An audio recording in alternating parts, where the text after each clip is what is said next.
Big Finish's never-ending quest to give the Fourth Doctor an even larger off-screen legacy than he had when he was on the TV screens between 1974 and 1981, we have yet another series of Fourth Doctor stories. This is part 1.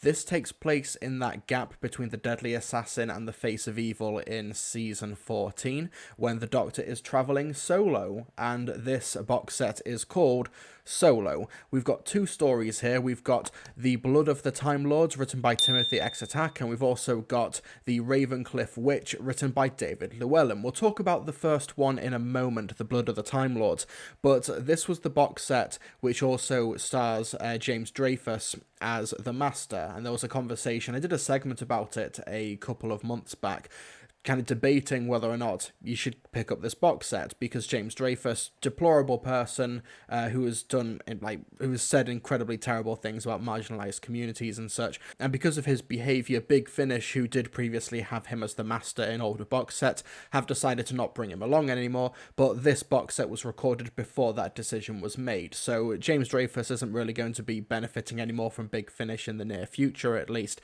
so should you pick up this box set? And I remember people in the comment section clearly not watching the video, not even looking at my conclusion, because they were just upset that I asked the question. They were just upset about the concept of having that conversation, which was incredibly telling. But if it makes you folks feel any better, you can pick up these two stories separately, Blood of the Time Lords and The Ravencliff Witch, and in this case I actually recommend that you do pick up The Ravencliff Witch on its own, because Blood of the Time Lords, honestly, I found it to be a little bit disappointing. But let me back up. So this concept takes place, you've got the Fourth Doctor trying to return a book from the TARDIS library to a library on Gallifrey, and when he arrives he discovers a sinister conspiracy where some Time Lords on Gallifrey are trying to destroy the library, who are trying to infiltrate the Matrix and all this other stuff. It's basically a big political drama. And if that sounds a bit familiar to you, the Fourth Doctor travelling on his own, doing something on Gallifrey, and there's some political conspiracy involving the Master, here played by James Dreyfus, and also inner workings of the Matrix, you're probably thinking, this sounds an awful lot like The Deadly Assassin. And Blood of the Time Lords, without exaggeration, is more or less a beat-for-beat remake of The Deadly Assassin, except it's not quite as interesting, and because you already have presumably seen The Deadly Assassin, then you'll be able to see almost every plot twist coming. Even many of the cliffhangers in this story are verbatim lifted from The Deadly Assassin. The cliffhanger to the first part, if you remember part 1, the ending of The Deadly Assassin, is the Doctor apparently shooting the president of Gallifrey. And the first cliffhanger here at the Blood of the Time Lords is the Fourth Doctor admitting that he may have committed this horrible crime. Slightly different beats. It's not repeated, but it definitely rhymes. Along the journey, the Fourth Doctor also gets some help from some other Time Lords who are there trying to help him out. Once again, very similar to the Deadly Assassin. He's put on trial, and let's play a clip. Provost Anselon, what is your connection to the renegade known as the Doctor? I have known him since he was very young.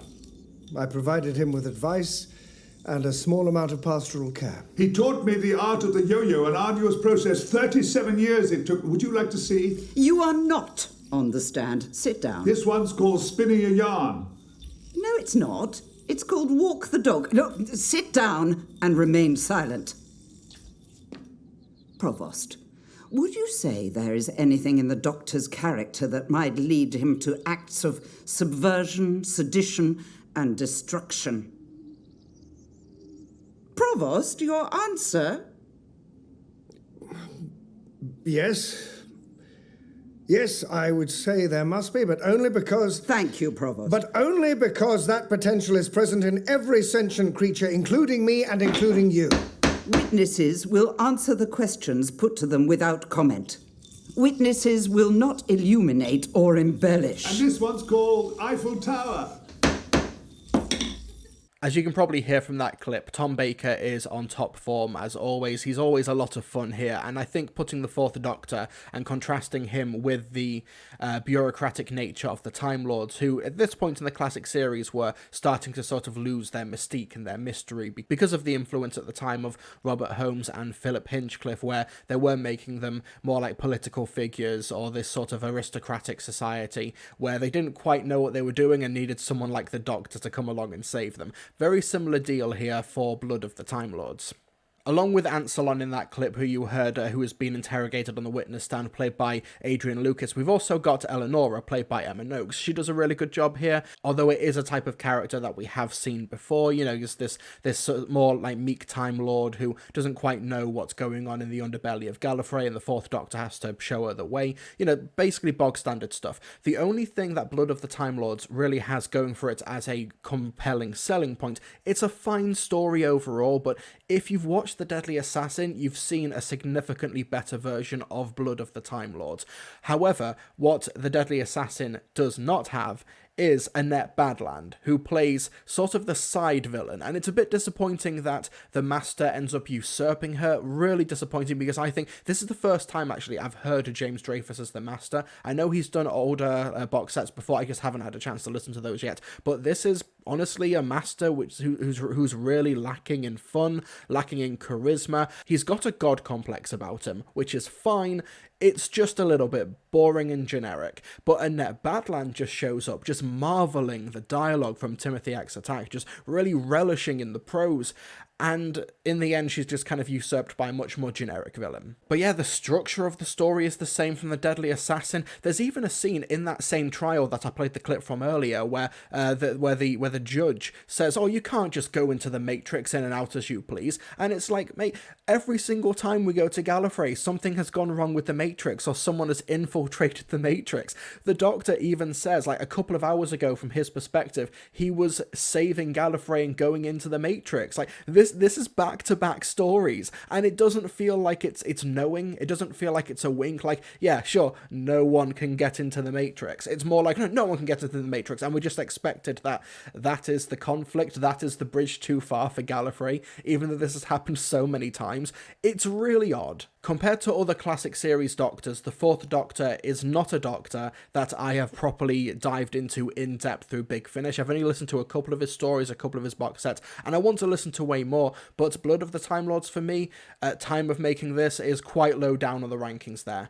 It's fine. If you've not watched The Deadly Assassin, this is probably quite a novel and interesting story with a slightly generic villain at the end. Why pick this up? Why get it on a box set or on its own for $12.99 when you can just watch a significantly better, more interesting story like The Deadly Assassin? The last time we talked about Timothy X Attack, he wrote Consequences for the Second War Doctor Begins box set. He wrote Planet of the End for the Ninth Doctor Respond to All Call box set. He's an incredibly imaginative writer, so it seems a bit disappointing that for this he's just let that imagination just go to one side and just use the find and replace function on his script writer for Deadly Assassin to write Blood of the Time Lords. This was quite a disappointing listen.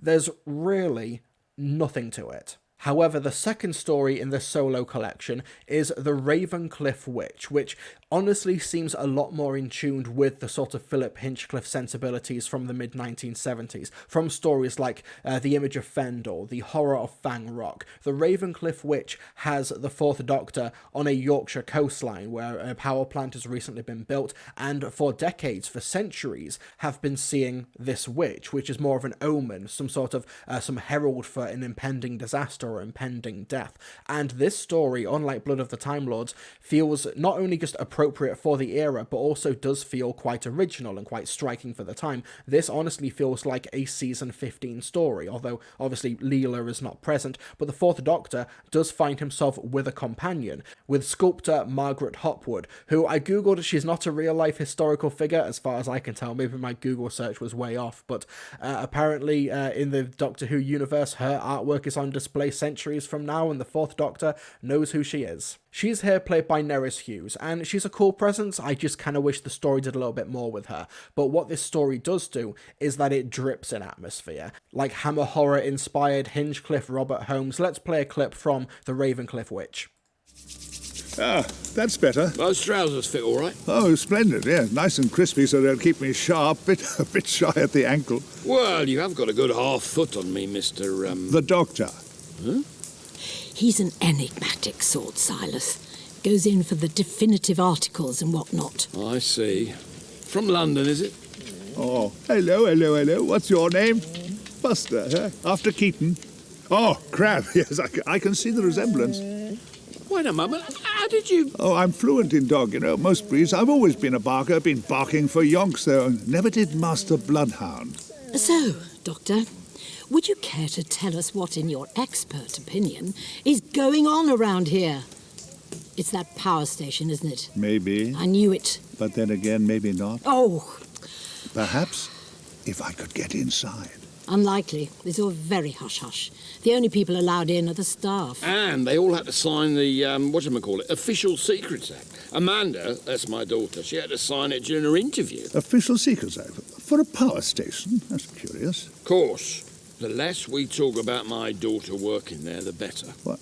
Don't you approve? Well, it ain't good for this community. Don't get me wrong, Ravencliff was never the prettiest stretch of coastline, not with them sound mirrors and pillboxes and what have you, but it was our stretch of coastline. I grew up here. Me uncle, he was lighthouse keeper before me. Me and my wife, God rest her soul, we raised our daughter here, but now with that eyesore right next to us. The Ravencliff Witch is hardly an original concept or an original premise or an original setting, but it uses the tropes of the genre really, really well. And honestly, in the past few years, we've not really had a Doctor like the Fourth Doctor sort of relish in this sort of environment. And it was great listening to the behind-the-scenes clips, the behind-the-scenes making of for the Ravencliff Witch, where Tom Baker was quite candid saying that, like, over the past 10 years, because he's been playing the Doctor for Big Finish since 2011, 2012, like around 10 years-ish, and he says that he's felt so much happier, like, in himself and in his life, and like much more fulfilled because he's been able to return to this role that he loves so much through Big Finish, because the Doctor, the Fourth Doctor, and Tom Baker are just so personally tied. Like, there's so much of himself in this incarnation, and it shows up on screen, shows up in the audio, and he brings his A game every time. There's been some terrific Fourth Doctor for Big Finish over the past few years, and he's really not lost a step. And there's also some really great scenes with the Fourth Doctor in this power station on Ravencliff, and how he is trying to, like, infiltrate this place, but he's doing it in his own doctorly way, and the staff of the power station don't quite know how to accommodate this. Like,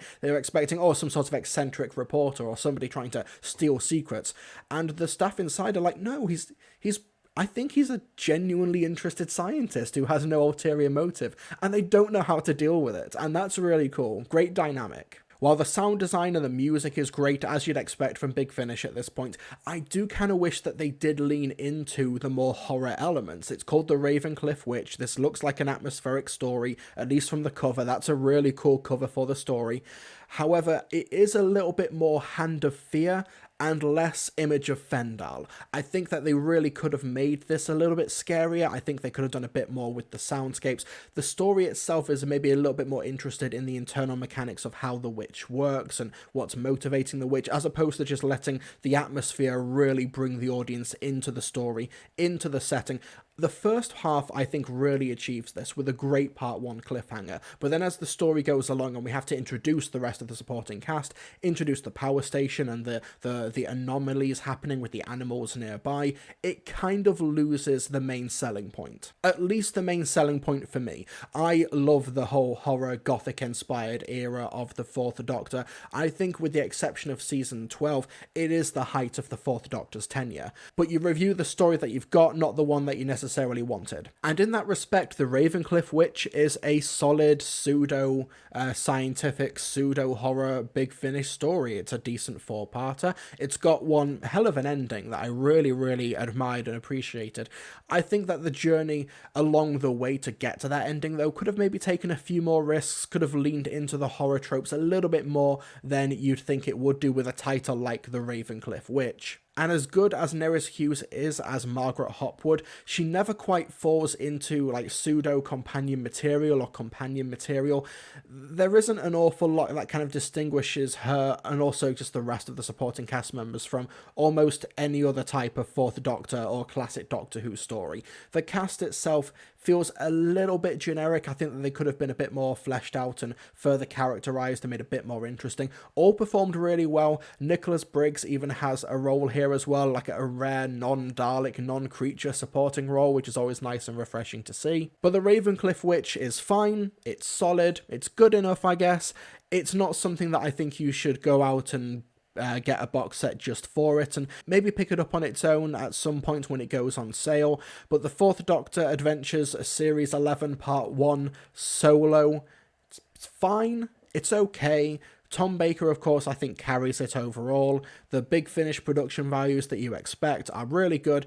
If you are someone who loves and adores the Deadly Assassin and you just want more Deadly Assassin, Blood of the Time Lords will probably scratch that oddly specific itch that you've got. And if you're someone who loves The Hand of Fear but think that the least interesting part about it is Sarah Jane, then I would recommend the Ravencliff Witch to you.